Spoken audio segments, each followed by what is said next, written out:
ዛሬ ምሽት በዳጊ ሾው አንዳንድ ጥናቶች እንደሚያሳዩት ሰዎች ወደ መካከለኛ ህይወት ሲደርሱ የህይወት እርካታና ደስታ ማሽቆልቆልን ያሳያሉ።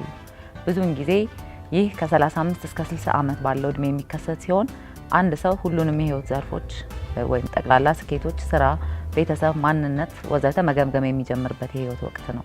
በዛሬው ፕሮግራማችን በማማከርና በማሰልጠን የሚታወቀው እንዲሁም ደግሞ 3 መጽሐፍቶችን ከጻፈው አቶ አሸናፊ ታዬ ጋር በዚህ ክፍል ስለዚህ የእድሜ ክልል ቀውስና ህይወትንም እንዴት ማሻሻል እንደሚቻል በዝርዝር እንወያያለን። አብራችሁን ቆዩ። አቶ አሸናፊ አቤት። እንኳን ወደ ዳጊ ሾው በሰላም መጣ። እንኳን በሰላም ተበቃችሁ። አመሰግናለሁ ስለጋበዛችሁ። ቴንክ ዩ ሶ ማች። በዛሬው ጉዳይ ላይም ይሄን ነገር ዛሬ ልናነሳው ያሰብነው ርዕስ ቀላል ርዕስ አይደለም። እውነት ነው።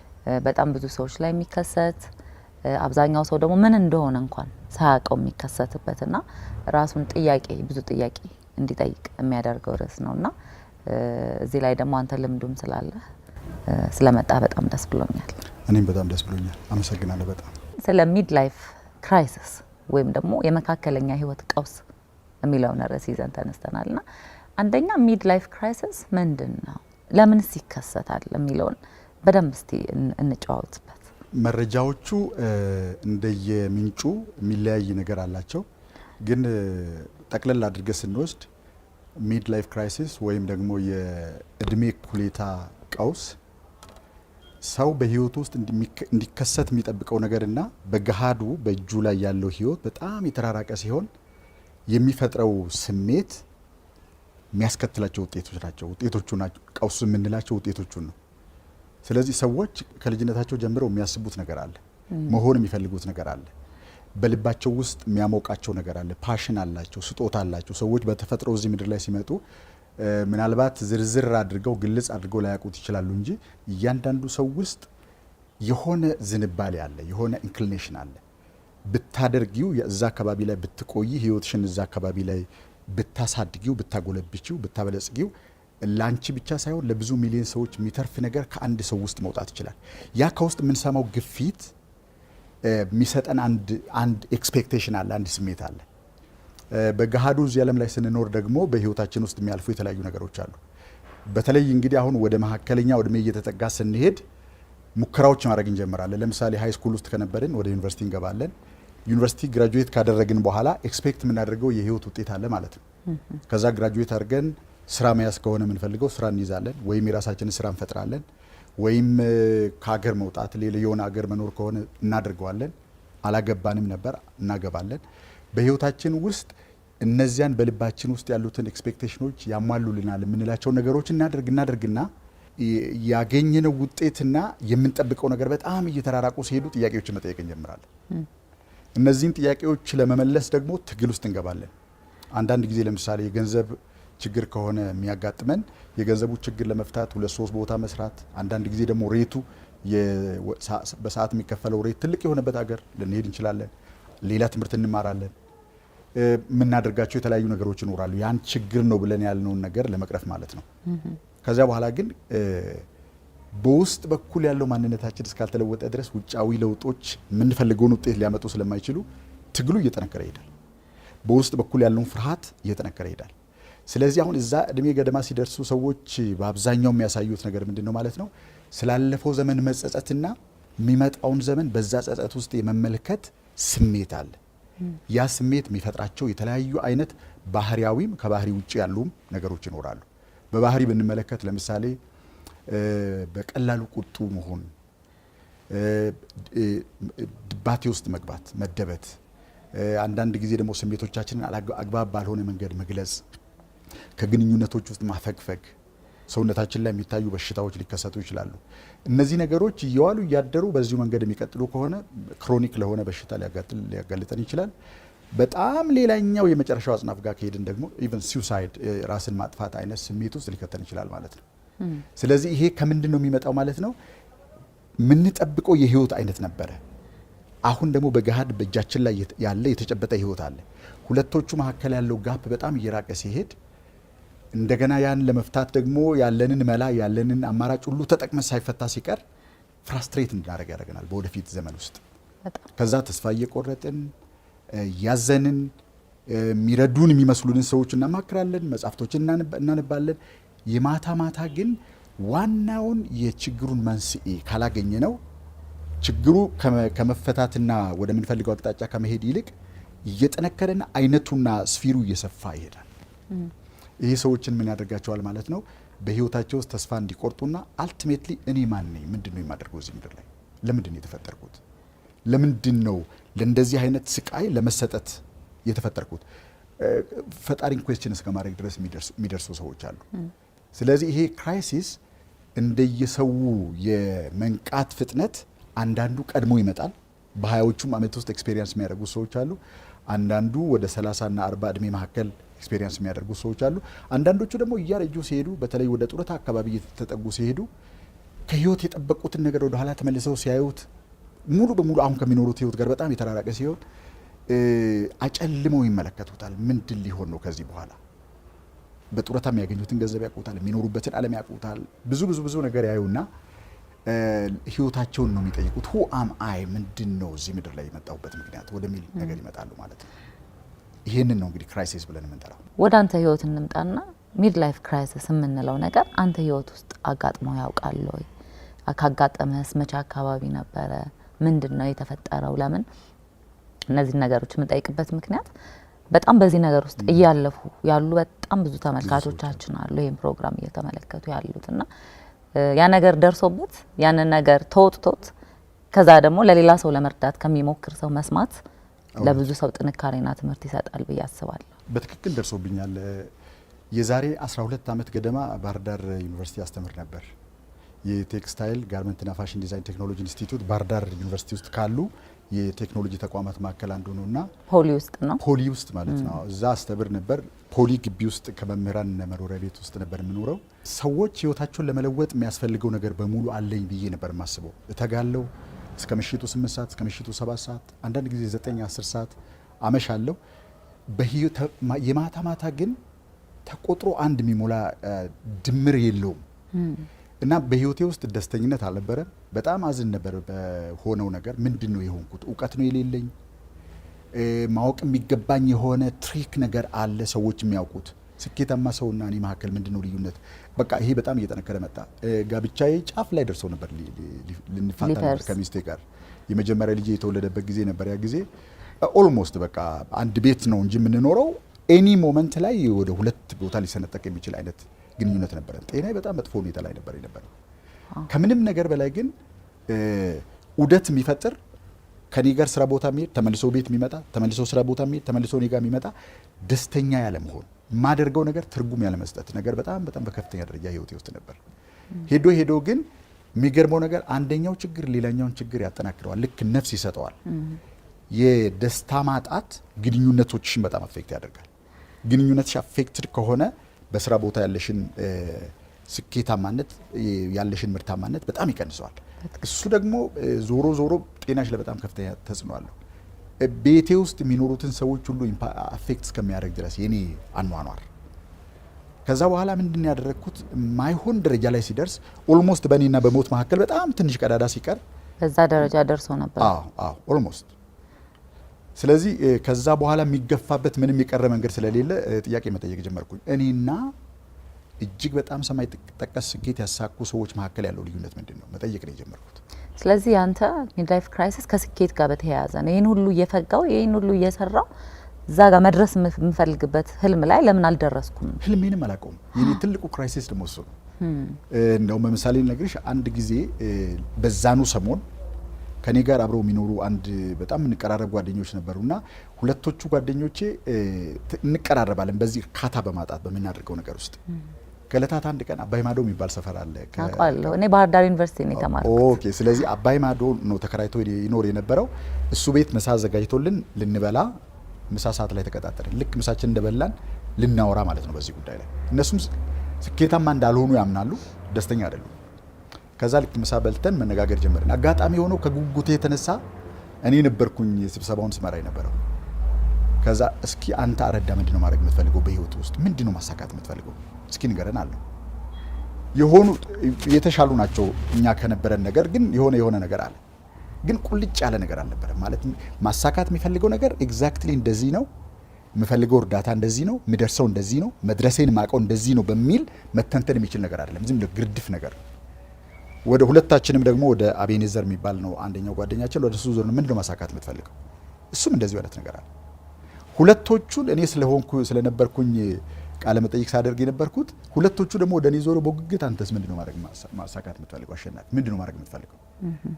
አይ ሃድ ኖ ክሉ ታውቀው ነገር አልነበረ። እንዲሁ ግን በጥረትና በፍትጊያ የተሞላ ነው ህይወት። እሰራለሁ፣ ምን ውጤት እንደምፈልግ ምናችን ማድረግ እንደምፈልግ ማውቀው ነገር የለም። ከዚህ የተነሳ ውጤቱ መጥቷል ወይም አልመጣም ለማለት መምለካበትም ነገር የለም። መድረስ አለመድረስ የማቅበትም ነገር የለም። አንደኛው ትልቁ ደስተኝነቴን የሚያጠፋው ነገር ከሜካኒክሱ ውጭ ማሳካት የምፈልገውን ውጤት አላውቀውም በትክክል። ይሄ ነው አንዱ ትልቁ ችግር የነበረው ይሄ ነው፣ ታርጌቱን አለማወቅ። ከዛ በኋላ ነው ወደ ፍለጋው የሄድኩት ማለት ነው። አጋጣሚ ሆኖ የሆነ ቦታ ላይ ተመድቤ ሰራ ነበር። ከማስተማሪም ውጪ ተጨማሪ ስራ ነበር። የቴክኖሎጂ ትራንስፈር ኦፊሰር ሆኜ ሰራ ነበር እና ስራውን ለቅቄ የተወሰነ ጊዜ ወደ መፈለግ ተመለስኩ። ይሄን ነገር አጋጣሚ ሆኖ የመጀመሪያ ቀን ያገኘኋት ዩቲዩብ ውስጥ ያገኘኋት ልክ እንደ ዶክመንተሪ አይነት በጣም አጭር ናት። 9 ወይ 10 ደቂቃ የምትፈጅ ክሊፕ ናት። ያዘጋጇት ሰውዬ በካሜራው ፊት ለፊት ይመጡና እስኪ ይሄን ነገር ተመልከቱ ይላሉ። ቀጥሎ የሚመጣውን ነገር ካሜራው ወደ ሆነ አቅጣጫ ያዞርና ትልቅ ስቴዲየም ያሳያል። እውነተኛ ስቴዲየም ማለት ነው። እግር ኳስ ሜዳ ነው። ጎሎች አሉት። ዙሪያው ላይ ብዙ ነገሮች አሉት። እዛ ሜዳ ላይ በቲኔጅ 13 14 ዓመት እድሜ ገደማ ያሉ ብዙ ህጻናት ቀይ ማሊያ ለብሰው ገንባሌ አድርገዋል፣ ታኬታ ለብሰዋል። የስፖርት የሚባሉ ትጥቆችን በሙሉ ለብሰው ሜዳ ላይ ይታያሉ።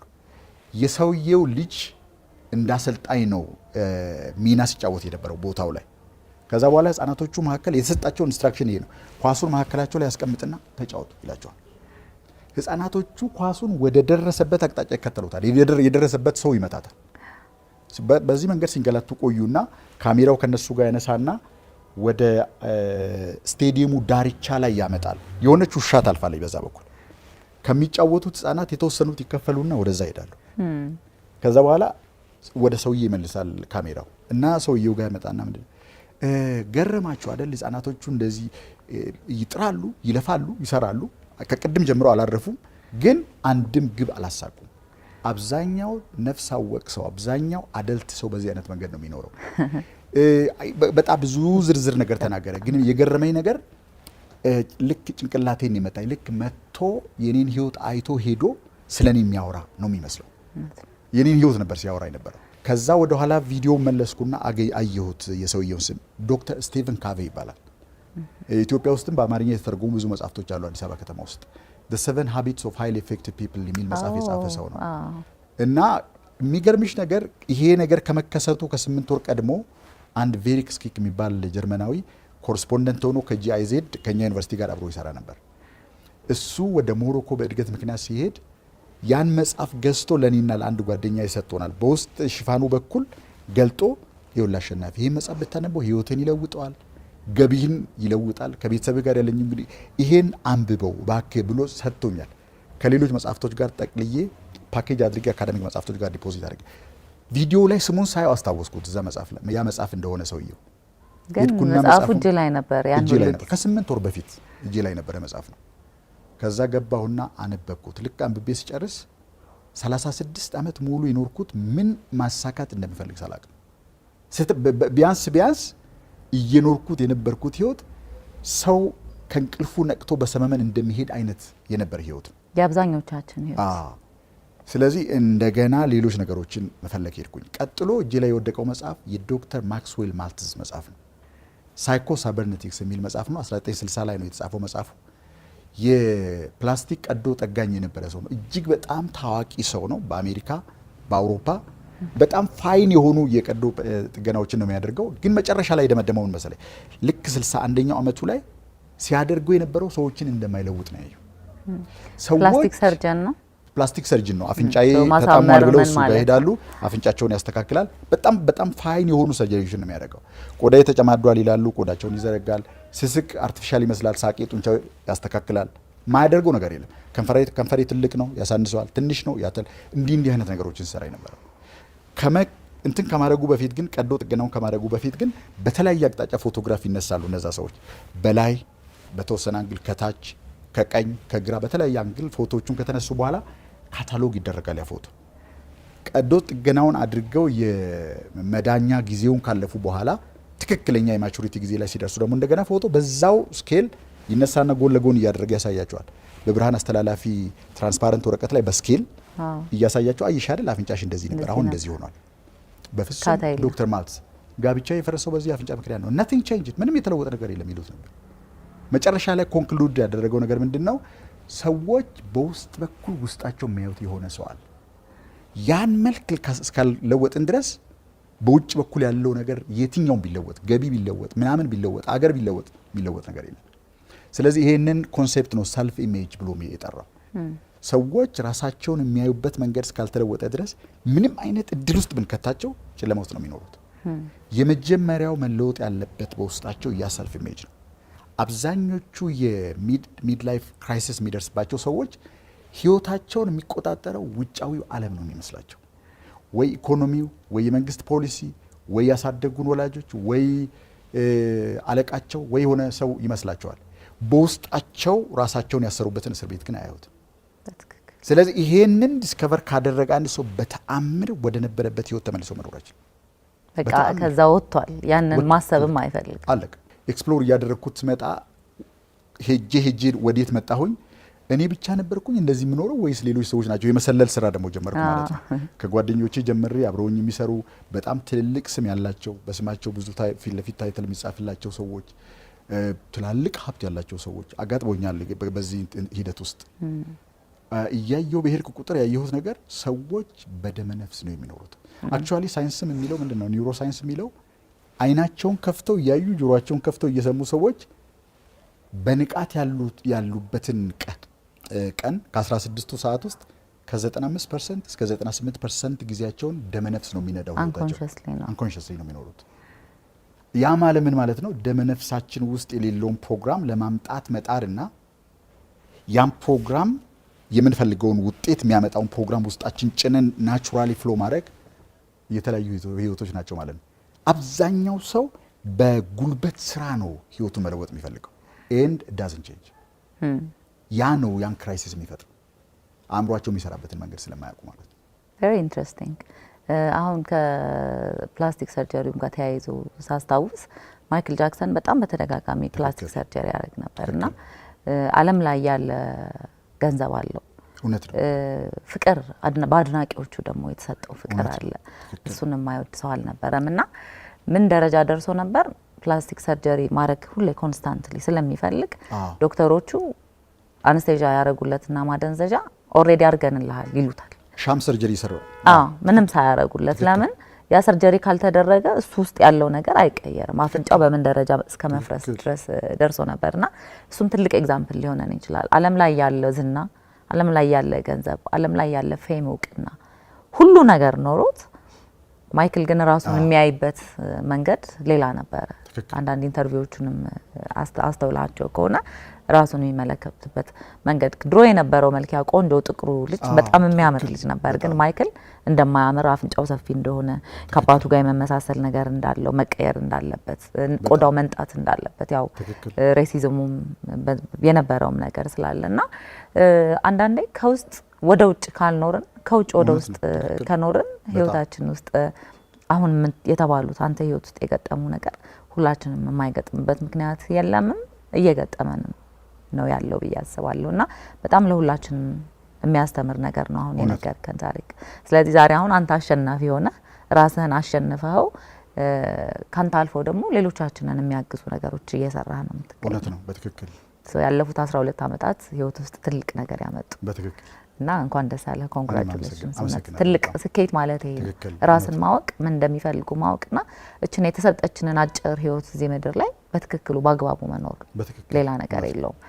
ተመልካቾቻችን በዛሬው ፕሮግራማችን ስለ ሚድ ላይፍ ክራይሲስ ወይም ደግሞ የእድሜ እኩሌታ ቀውስ ላይ እያወራን እንገኛለን እና ይሄ እንግዲህ በጣም ብዙዎቻችን ህይወት ውስጥ የሚያጋጥመን በየቤቱ እኔም ቤት ሁላችንም ቤት ያለ ነገር ግን አንዳንዶቻችን ስሙን ያላወቅ ነው፣ አንዳንዶቻችን ደግሞ ስሙን አውቀ ነው ደግሞ መፍትሄ ያጣንለት ጉዳይ ነውና በጣም ትልቅ ትምህርት የሚሰጠን ነገር ነው ብዬ አስባለሁ።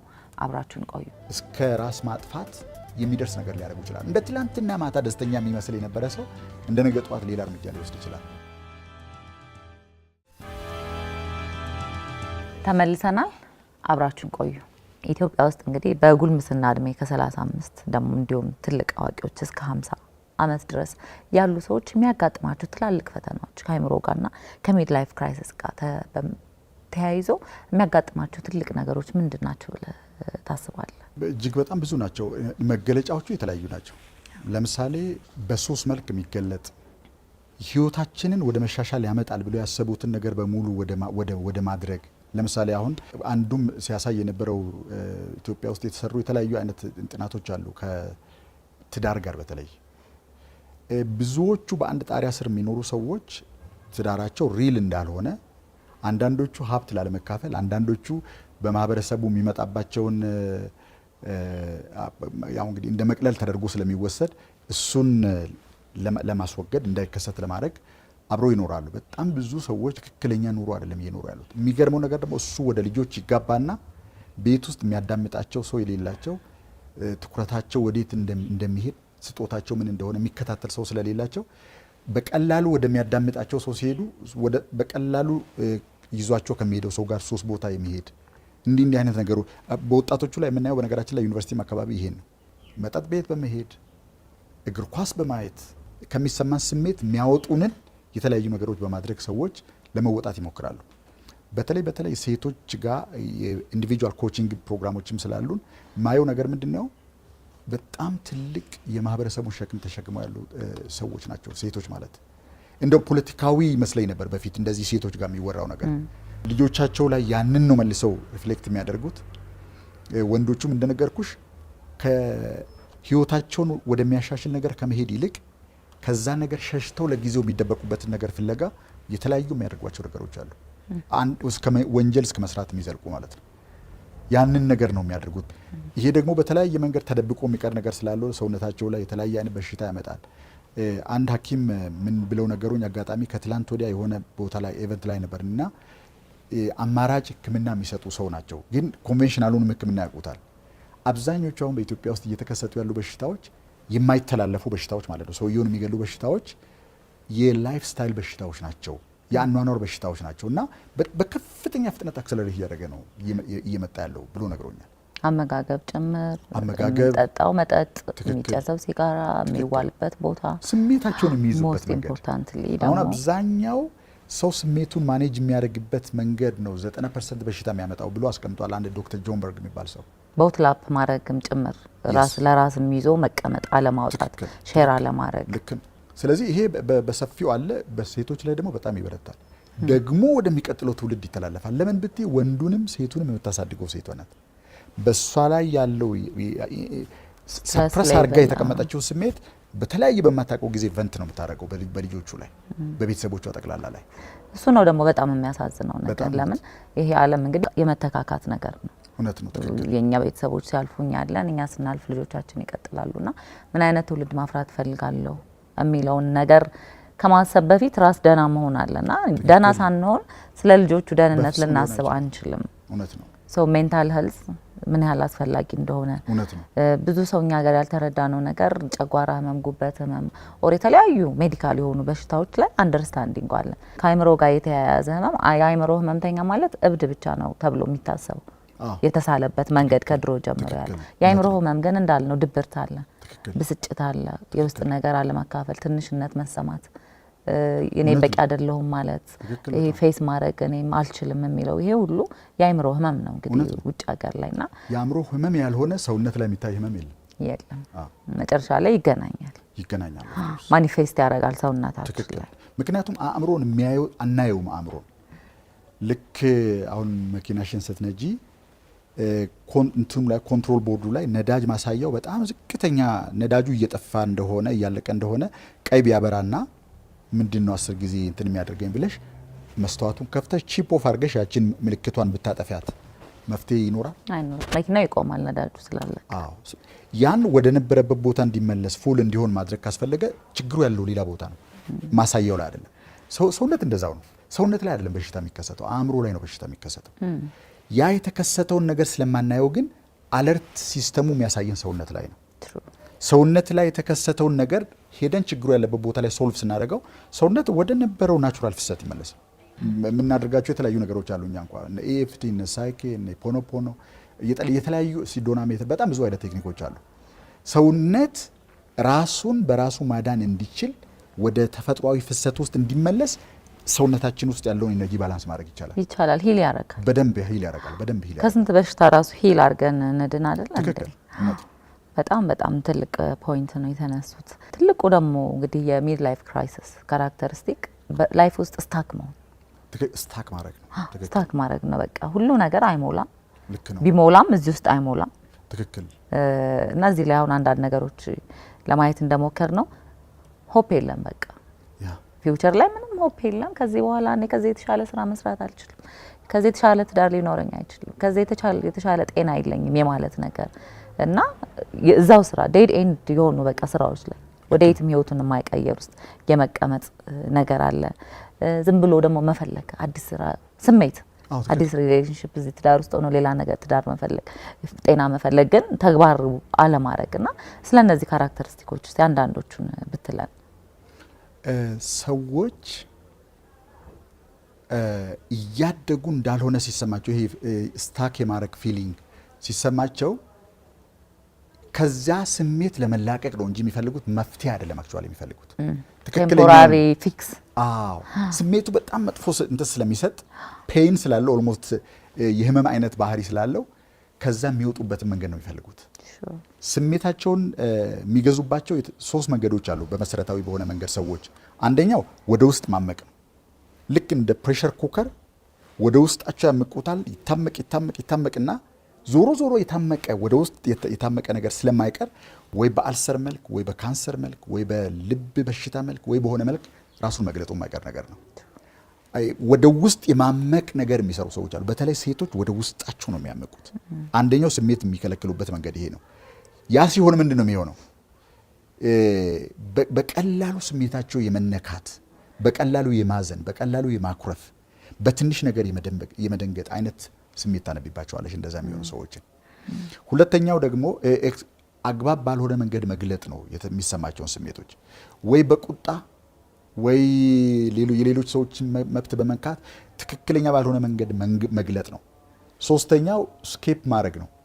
ልክ ህይወታችን እያልተሳካልን እንዳልሆነ እያወቀ ስንሄድ ብዙ ጊዜ የምናደርገው ነገር ምንድን ነው? ያን ነገር ከማሰብና ስሜቱን ከማስተናገድ የሚያወጡ ነገሮች ላይ ጊዜያችን እናጠፋለን።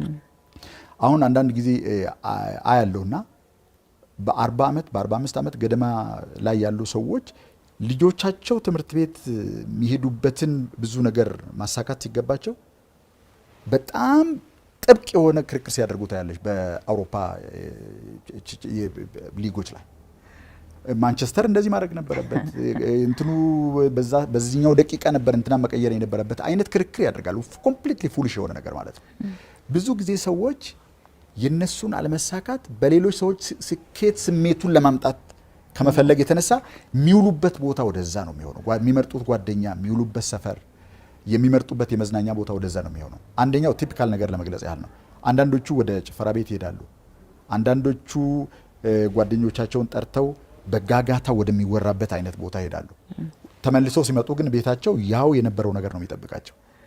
ስለዚህ ያ ስሜት በከፍተኛ ደረጃ ይዋዥቃል። በአንድ ቀን ውስጥ አንዴ ይወጣና ሰማይ ነካል፣ አንዴ ወደ ታች ይወርዳል። ይሄ እየዋሉ ሲያድሩ ስሜቱን በግላቸው የሚያውቁ ሰዎች እስከ ራስ ማጥፋት የሚደርስ ነገር ሊያደርጉ ይችላል። እንደ ትላንትና ማታ ደስተኛ የሚመስል የነበረ ሰው እንደ ነገ ጠዋት ሌላ እርምጃ ሊወስድ ይችላል። ሱሳይድ በነገራችን ላይ 2018 ላይ ወደ 800,000 ሰው ነው በዓለም ላይ ራሱን ያጠፋ።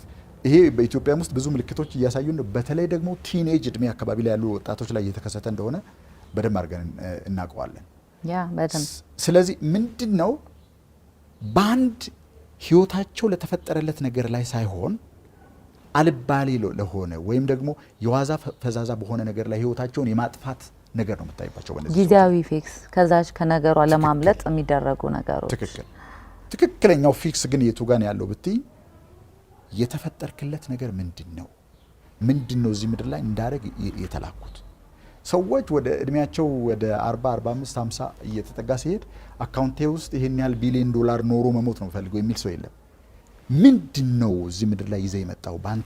ባንተ ልዩ ስጦታ፣ ባንተ ልዩ ኮድ፣ ባንተ ዲኤንኤ፣ ባንተ ጣት አሻራ ልዩ ተደርጎ ፓኬጅ ተደርጎ ወደዚህ ዓለም የመጣ ነገር ምንድነው? የብዙ ሚሊዮን ሰዎችን ህይወት የሚያሻሽል ባንተ በኩል የተሰጠን ስጦታ ምንድነው? ያን ዲስከቨር እስከሚያደርጉ ሰዎች ተፈጥሮ አንዴ ከግድግዳ ጋር፣ አንዴ ከወለል ጋር፣ አንዴ ከተለያየ ነገር ጋር እያጋጨች ታሳያቸዋለች። አንዳንዱ ሰው መልእክቱን ቶሎ ያገኛል፣ አንዳንዱ እስከ መቃብር ድረስ ይዞት ይሄዳል። ይሄ እንግዲህ የሚገለጥባቸው መንገዶች የተለያዩ ነው እንደነገርኩሽ ማለት ነው። በጣም የማማረር ህይወትን መጥላት፣ ስለ ልዩ ልዩ ኔጌቲቭ ካምፔኖችን ጆይን ማድረግ፣ አለመርካት፣ ሶሻል ሚዲያ ላይ ረጅም ጊዜ ማጥፋት፣ ቤት ውስጥ ያለውን ሰላም ማጥፋት፣ ለፍቺ የቀረበ ህይወት መኖር ወይም ደግሞ በፍቺም ሊገለጥ ይችላል አንዳንድ ጊዜ። እነዚህ ነገሮች በሙሉ ሰው ለተፈጠረለት ዓላማ ሳይኖር ሲቀር የሚያንጸባርቃቸው ውጤቶች ናቸው። ተመልካቾቻችን በዛሬው ፕሮግራማችን ስለ ሚድ ላይፍ ክራይሲስ ወይም ደግሞ የእድሜ እኩሌታ ቀውስ ላይ እያወራን እንገኛለን እና ይሄ እንግዲህ በጣም ብዙዎቻችን ህይወት ውስጥ የሚያጋጥመን በየቤቱ እኔም ቤት ሁላችንም ቤት ያለ ነገር ግን አንዳንዶቻችን ስሙን ያላወቅ ነው፣ አንዳንዶቻችን ደግሞ ስሙን አውቀ ነው ደግሞ መፍትሄ ያጣንለት ጉዳይ ነውና በጣም ትልቅ ትምህርት የሚሰጠን ነገር ነው ብዬ አስባለሁ። አብራችሁን ቆዩ። ተመልሰናል። አብራችሁን ቆዩ። እንግዲህ አቶ አሸናፊ በእውነት ነው የምልህ ለኔም በጣም ትልቅ ነገር ነው። እኔ ብዙ እንደዚህ አይነት ነገሮች ላይ በደንብ አነባለሁ፣ መጽሐፎች አነባለሁ፣ ሪሰርች አደርጋለሁና ሁሌም ሳቲስፋክሽን ሳይኖረኝ ሲቀር ለምንድን ነው የሚል ጥያቄዎችንም እጠይቃለሁና ለሁሉም ሰው አስፈላጊ ነገር ነው ብዬ አስባለሁ። አንተን የተጓዝከውን ጆርኒ በተወሰነ መልኩም በሌላ አይነት መስመር እኔም ሄጄዋለሁኝና ስሜቱ በደንብ እጋራሃለሁ፣ በደንብ ይገባኛል። ላይክ በቃ ኦልሞስት ሄል የሚባለውን ነገር በትክክል ብናቀው እዛ ውስጥ እንደመሆን ነው ስሜቱ። ከራስ ጋር ያለ ጥል ከባድ ጥል ነው። ከሌላ ሰው ጋር መጣላት ይሻላል። እንግዲህ ከዚህ ቀውስ እንዴት መውጣት ይቻላል? አንተ ወጥተሃል፣ አይተናል። እንዲሁም ደግሞ ህይወታችን ውስጥ ለምን ተፈጠርኩ? ምንድነው እኔ ውስጥ ያለው የተለየው ዲኤንኤ? ምን ባረግ ነው ሳቲስፋክሽን የሚኖረኝ ወይም ደግሞ ለሌሎች ሰዎች ልጠቅም የምችለው የሚለው ለዛ መልስ ላላገኙ ሰዎች አንድ አያይዘ የምትሰጠው ምክር ምንድነው? ከዚህ ቀውስ ለመውጣት ቀውሱ የሚፈጠርበት ቦታ ላይ ያለውን ፓተርን ማየት ነው የሚያስፈልገው። የመጀመሪያው ምናልባት ለማብራራት ረጅም ጊዜ ሊያስፈልግ ይችል ይሆናል፣ ግን የሰው አእምሮ የሚሰራው በሁለት ፌዝ ነው። አንደኛው ሳብኮንሽስ ነው። ሳብኮንሽስ ማለት ከልጅነት ጀምረን በተለይ እስከ 12 ዓመት ድረስ ከኖርንበት ማህበረሰብ ልክ ፊት ለፊታችን ያሉ ካሜራዎች ፊት ለፊታቸው ላይ የሚያዩትን ነገር በሙሉ ሶክ አድርገው እንደሚወስዱና ሃርድ ዲስኩ ላይ እንደሚያስቀምጡት ህፃናቶች ልክ እንደተከፈቱ ካሜራዎች ናቸው። ፊት ለፊታቸው ያለውን ፓተርን ካለማገናዘብ ማለት ይሄ ጥሩ ነው፣ ይሄ መጥፎ ነው፣ ይሄ ይቻላል፣ ይሄ አይቻልም በሚል ሳይሆን ባለበት ሁኔታ ወስደው ህግ ነው የሚያደርጉት። 12 ዓመት ገደማ ሲሆነው አንድ ሰው ከተወለደ በ12 ዓመት ጊዜ ውስጥ ካደገ በኋላ የሚኖረውን ህይወት 85%ቱን ሰርቷል። ፐርሰናሊቲው ተሰርቷል እስከ 85%። ምን ማለት ነው? በሌላ አነጋገር በልጅነቱ የገባበት ነገር ይገባና ሳብኮንሽስ ፓተርን ይሆንና ካደገ በኋላ ኮንሽስሊ ከሚመኘው ነገር ጋር የሚቃረን ነገር ቢሆን ይሰራል። ምን ማለት ነው? በሌላ አነጋገር የምንመኘው ነገር ሌላ፣ ፕሮግራም የተደረግንበት መንገድ ሌላ ከሆነ ሁል ጊዜ የሚያሸንፈው ፕሮግራም የተደረግንበት መንገድ። ምክንያቱም የህይወታችን ከ95% በላይ ፍሎ የሚያደርገው ከአይደንቲቲያችን ከፓራዳይማችን ውስጥ ነው እንጂ ከሚያስበው አእምሮ ውስጥ አይደለም። እኛ ግን ትምህርት ቤት ወስደን 40 ዓመት 50 ዓመት የምናሰለጥነው ይሄ ኮንሽስ ማይንድ ነው ችግራችን እንዲህ ይፈታልናል ብለን የምናስበው። ከዛ በኋላ ምንድን ነው የምናደርገው ማለት ነው? ካደግን በኋላ ውጤት እናመጣና ከውጤቱ ጋር ነው የምንጣለው። ውጤቱ ግን ምንጩ እኛ ውስጥ ነው ያለው። ያ ምንጭ በውስጥ በኩል ሲፈታ ውጤቱ አውቶማቲካሊ በውጭ በኩል ይፈታል። ምን እንደማለት መሰለሽ? መስተዋት ፊት ብትቆሚ እና ወይ ግንባርሽ ላይ ወይ አፍንጫሽ አካባቢ ላይ ጥላሸት ወይ የሆነ መልክሽ ላይ መሆን የሌለበት ነገር ብታይ ምንድነው የምታደርጊው? መስተዋቱ ላይ ሄደሽ መቼም ምስሉ ባለበት ትክክል እዛ ላይ አታስተካክይም። ከመስተዋቱ ፊት ሄጂና ታስተካክይና መስተዋቱ ፊት ሄደሽ እንደገና ትቆሚያለሽ። መስተዋት ሜሞሪ ስለሌለው አሁን ያለሽን ማንነት ነው የሚያሳይሽ። ይሄ የምንኖርበት ገሃድ ዓለም በገንዘብም በገቢም በጤናም ከሰዎች ጋር ባለን ግንኙነት በሁሉም ነገር በሁሉም መንገድ ልክ በሁል ጊዜ ጧት ከእንቅልፋችን ነቅተን ከፊት ለፊቱ እንደምንቆም መስተዋት ነው። ሜሞሪ የለውም። አሁን የሆነውን ነገር ነው የሚያሳየን። ስለዚህ መስተዋቱ ውስጥ ያየነውን ነገር ካልወደድ ነው ወደ ውስጥ ተመልሰን ሰልፍ ኢሜጃችንን ነው ማስተካከል ያለብን። አእምሮ እንዴት ነው የሚሰራው ማለት ነው? በሌላ አነጋገር ደመነፍስ ውስጥ ፕሮግራም አለ። ፕሮግራሙ አውቶማቲካሊ ሳናውቆ ሾልኮ ውጤት ያመጣል። ከውጤቱ ጋር እድሜ ልካችን እንጣላለን። መለወጥ ካስፈለገን ውጤቶቹን በሙሉ እንተውና በህይወቴ ውስጥ ምን አይነት ህይወት ነው መኖር የምፈልገው? ዋት ዱ አይ ኒድ? ምንድን ነው የተፈጠርኩለት ነገር? በብዙ ጫጫታ የተሞላ ስለሆነ ይሄ የሚያስበው አእምሮ ከአምስቶቹም የስሜት ሕዋሳቶቻችን የሚገቡ መረጃዎች ስለሆኑ ኦኪፓይ የሚያደርጉት የውስጡን ስስ ድምፅ ለማዳመጥ ጊዜ አይሰጠን። በጣም በጫጫታ የተሞላ ነገር ነው። አንድ ሰው በቀን ከ60,000 ተውት በላይ ያስባል። እያንዳንዳችን በቀን 60,000 ሀሳቦች አእምሮችን ውስጥ ይመላለሳሉ። ከዛ ውስጥ 90 ምናምኑ ውሸት። ትክክል። ከትላንትና ጋር የሚገናኝ ነገር ያ ማለት ወደፊትን የምናየው በሬር ቪው ነው ማለት ነው። ማለት የወደፊቱን ዘመን የምናየው ከዚህ በፊት ካሳለፍነው ዘመን ተነስተን ነው። በተለይ አምስቶቹን የስሜት ሕዋሳቶቻችንን ተጠቅመን የባንክ አካውንታችንን አይተን ቢዝነስ ለመጀመር ካሰብን አውቶማቲካሊ የማይሆን ነገር ነው። አሁን ያለውን ጤንነት አስበን 20 እና 40 ዓመት ስለመኖር ካሰብን የማይሆን ነገር ነው። ፒውር ሆነን መጀመር አለብን። ወደ ህፃንነት ዘመን ተመልሰን ህይወታችን እንደገና መጀመር አለብን። አክቹአሊ ሞዛይክ ሆቴል በየሳምንቱ 2 ቀን ትሬኒንግ እንሰጣለን። አንዱ የምናደርገው ነገር ይሄ ነው። በነፃ የሰጠሁት አንድ መጽሐፍ አለ። ሁሉም ሰው ዳውንሎድ አድርጎ ሊጠቀምበት የሚችል ማንኛውም ኢትዮጵያዊ ሂፕኖቲክ ሲሙሌሽን የሚባል ቴክኒክ አለ። 7ኛው ምዕራፍ ላይ አስቀምጫ። ሂፕኖቲክ ሲሙሌሽን ማለት አእምሯችንን ከሚያስብበት ደረጃ ወደ ሂፕኖቲክ ደረጃ ወደ ሰመመን እናወርደውና ልንፈጥረው የምንፈልገውን ስቶሪ እንነግረዋለን። እንደገና ልክ ወደ ህፃንነት አእምሮ እንመልሰውና የምንፈልገውን ስቶሪ እናስቀምጣል። አንድ ጊዜ ያ ስቶሪ ሰብኮንሽሳችን ውስጥ ከገባና መረጃ ከዛ ውስጥ ራሱን ኤክስፕረስ ማድረግ ከጀመረ የሚያታግለን የ40 እና የ50 ዓመት ፎልቲ ነገር ከውስጣችን ይወጣና ውጤቶች መምጣት ይጀምራሉ። ስለዚህ ምን ማድረግ አለብን ማለት ነው? ህልማችንን አውቀን ህልማችንን እያሰብን መኖር ሳይሆን ሳብኮንሽስ ፓተርን ማድረግ ነው። ከዛ በኋላ አውቶማቲካሊ መኖር እንጀምራለን። ከዚህ ስታክ ካደረግንበት ህይወት ውስጥ ለመውጣት ማድረግ የሚገባን ነገር ምኞቶቻችንን በሀሳብ ደረጃ የምናውቀውን ህልማችንን ደመነፍሳዊ ፕሮግራም ማድረግ ነው። ያን የምናደርግባቸው ቴክኒኮች በጣም ብዙ ናቸው። ያን ካደረግን ምን ይሆናል ማለት ነው? አውቶማቲካሊ ልክ አሁን የማንፈልጋቸው ውጤቶች ካለኛ ፍላጎት እንደሚመጡት ሁሉ የገባውና የሰረጸው አዲሱ ህልምም ራሱን መግለጥ ይጀምራል በአዲስ መንገድ ማለት ነው። ጤንነት በዚህ ማሻሻል ይቻላል። ገቢ ማሻሻል ይቻላል። የትኛውንም በህይወታችን ውስጥ እንዲመጡ የምንፈልጋቸውን ውጤቶች በውጭ በኩል መለወጥ እንችላለን። ያ ውስጥ ያለው ነገር ግን በዚህ መንገድ መለወጥ አለበት መጀመሪያ። ያን ካደረግን ህይወታችን ይለወጣል 100%። አንድ መጽሐፍ አስታወስኩ፣ ዘ ሲት ኦፍ ዘ ሶል የሚል መጽሐፍ ነው። የጌሪ ዙካቭ መጽሐፍ ነውና ስለ ኢንቴንሽን የሚያወራ ቻፕተር አለውና ኦፕራም ትላለች በተደጋጋሚ ህይወቴን ቀይሮታል። አምሹር ታውቃለህ አንተ መጽሐፉና ኢንቴንሽናችን ምንድን ነው? ዋት ኢዝ ኢንቴንሽን? ብዙዎቻችን የምናረዳው ምን ኢንቴንድ አድርገን ነው? እኔ ላንተ የሆነ እቃ ስሰጥህ ሰው እንዲወደኝ ነው ወይ ኢንቴንሽኔ? ሰው እንደዛ ከሆነ የመጣ ትጠይቀኛለህ፣ የመጣ አድቫንቴጅ ተወስድብኛለህና አይ ቲንክ የብዙዎቻችን ችግር ኢንቴንሽናችንን አለማወቃችን ነው። ለምን መጨረሻ ውጤቱ ኢንቴንሽናችን ነው ዞሮ ዞሮ የምናገኘውና የሆነ ኮቴት ላይ እንዳነበብኩ አላስታውስም።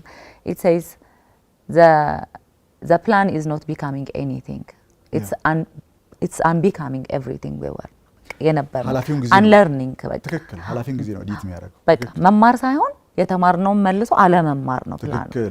በቃ ባዶ ካረግ ነው አይምሮአችንን ወይም ቅድም ሂፕኖታይዝ እንዳልከው እዛ ሌቭል ላይ ከደረስን አዲስ ነገር አይምሮአችንን ማስተማር እንችላለን። ይሄን ፊሊንግ ኤክስፒሪየንስ ማድረግ አንፈልግ፣ ብዙ ሰዎች አይፈልጉም።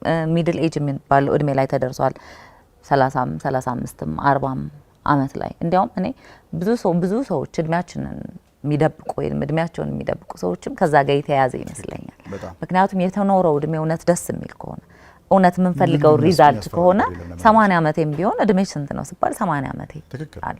ብዙዎቻችን ግን አሁን ከ30 የሚለውን ሂት ማድረግ ማንፈል 40 ተሞልቶ 29 የሚባለው ላይ ስታክ አድርገናልና እኔ የማገናኘው ሳቲስፋክሽኑን ከማጣት ጋር ነው ብዬ አስባለሁና ለመለወጥ ዘግይቻለሁ ለሚሉ ሰዎች ምን ትላለህ? የትኛውም እድሜ ለመለወጥ አልዘገየም። ከመቃብር ወደዚህ በኩል ያለው የትኛውም እድሜ ለመለወጥ አልዘገየም። የ99 ዓመትም ይሁን ሰው በነገራችን ላይ ህይወታችን ውስጥ የተከሰቱ ነገሮች በሙሉ ለመልካም መለወጥ ይችላሉ። በትክክል ካየን የደረስንበት ኪሳራ፣ በህይወታችን ውስጥ የተከሰቱ በሽታዎች፣ ያለፍንባቸው ፍቺዎች፣ እነዚህ ነገሮች በሙሉ መልእክቱን አግኝተን የሚቀጥለውን ዘመን ለመለወጥ እስከፈለግን ድረስ የትኛውም እድሜ ላይ ሰው መለወጥ ይችላል። አሁንም በኒውሮ ሳይንስ you can't teach new tricks to an old dog ይባል ነበር። ማለት አሮጌ ነገር አዲስ ነገር ለመማር ሃርድ ዋይርድ ስለሆነ አይለወጥም ተብሎ ነበር የሚታሰበው። አሁን አዳዲስ የኒውሮ ሳይንስ ግኝቶች አሉ እንደ ኒውሮፕላስቲሲቲ እና ኒውሮጀነሲስ አይነት። የትኛውም እድሜ ላይ የሚኖር ሰው እንደገና ወደ ህፃንነቱ አፍታ መመለስ ይችላል ብቻ ሳይሆን ሙሉ በሙሉ ያን ማይንድ ስቴት ኦፍ ማይንድ ኦኪፓይ ማድረግ ይችላል። ምን ይጠቅማል ካል ከዚህ በኋላ የሚመጣውን ዘመን ሙሉ በሙሉ መለወጥ እንችላለን። የ20ና የ40 ዓመት እድሜ በ5 ዓመት ውስጥ መኖር እንችላለን። ምክንያቱም አንጻራዊ ነው የምንኖረው ነገር። ስለዚህ 20ና 40 ዓመት በተራ ህይወት ከመኖር 5 ዓመት እጅግ በጣም በስኬት የተሞላ የብዙ ሚሊዮን ሰዎችን ህይወት ኢምፓክት የሚያደርግ ሞልቶ የሚተርፍ ህይወት ኖሮ ማለት በጣም በጣም የሚጠቅም ነገር ይመስለኛል። የትኛውም እድሜ ላይ ሰው ይሄን ህይወት መጀመር ይችላል። የትኛውም ስለዚህ ኢትሳብተዋስ ማለት እጃችን ውስጥ ያለ ነገር ነው፣ እንዴት እንጠቀመው የሚለው ነው። በዚሁ አጋጣሚ ቦታውንና መቼ እንደምትገኝ ለተመልካቾቻችን ቢረዱ። ሰኞ ማታ ሁል ጊዜ ፓብሊክ ሴሚናር አለ፣ ማንኛውም ሰው ሊመጣበት የሚችል። ሐሙስና ቅዳሜ ከ12 ሰዓት ጀምሮ በሞዛይክ ሆቴል የ6 ሳምንት ኮርስ ነው። ይህን አሁን የምናወራው ነገር ነው፣ በኦርጋናይዝድ በሆነ መንገድ የምናወራው። እንዴት ነው ሰው ከህይወት ውስጥ ያለውን የተሰጠውን ስጦታ የብዙ ሚሊዮን ሰዎችን ህይወት በመለወጥ ኮንቨርት ማድረግ የሚችለው? እንዴት ነው ባለጠጋ መሆን የሚችለው ከውስጥ ወደ ውጭ? እንዴት ነው ደስተኛ፣ ጤነኛ የሚፈልገውን ህይወት መፍጠር የሚችለው? ስለዚህ ሁል ጊዜ ሐሙስና ቅዳሜ በ6 ሳምንት የሚቀጥል ነው። ይሄኛውን መመዝገብ ከፈለጉ አሁን ቅርብ ጊዜ ላይ መመዝገብ ይችላሉ። አሁን ማክሰኞ እንጀምራለን፣ ነገ ማለት ነው። የሰኞውን ግን የትኛው ሰው መምጣት ይችላል። ሞዛይክ ሆቴል ከ12 ሰዓት እስከ ምሽቱ 2 ሰዓት ሁል ጊዜ የሚቀጥል ነገር ነው። እንግዲህ አንተ በህይወት በነበረ ትግል ፓሽንህን በትክክል አገኘው፣ እውነት ነው። ህልምህን አገኘው፣ ህልምህን እየኖርከው ነው። ሰው ደግሞ ፓሽኑን ማንም ሰው የሚወደውን ነገር ከሰራ ትክክል ሰክሰስ ኢዝ ኢኔቪታብል ብዬ አምናለሁ። እና አንተ ደግሞ ዩ አር ዘ ሊቪንግ ዊትነስ ለዚህ ነገር አይ ቲንክ ሶ እዚህ ድረስ ስለመጣ እንደዚህ ያለ መልካም ያማረ ነገር ለብዙዎቻችን የሚጠቅም ነገር ደግሞ ስላካፈልከን ከልቤ አመሰግናለሁ። እኔም አመሰግናለሁ ዳጊ፣ ታንክ ዩ፣ ከልቤ አመሰግናለሁ። እንግዲህ ተመልካቾቻችን ዛሬ ያወራንበት ነገር እውነት እኔ ኢንተርቪው ወይም ጥያቄና መልስ እስካይመስለኝ ድረስ ውስጥ ገብቼ ብዙ ነገሮች እንዳስብ ብዙ ነገሮች ፕላን እንዳደርግ የጠቀመኝ ውይይት ነውና ሁላችሁም ደግሞ በየቤት ሆናችሁ ያያችሁ ሰዎች ብዙ ነገር እንዳገኛችሁበት ተስፋ አለኝ። አብራችሁን ስለቆያችሁ ከልብ አመሰግናለሁ። ሰው መሆን ዘራችን፣ ፍቅር ሃይማኖታችን ይሁን። ሰላም ቆዩ።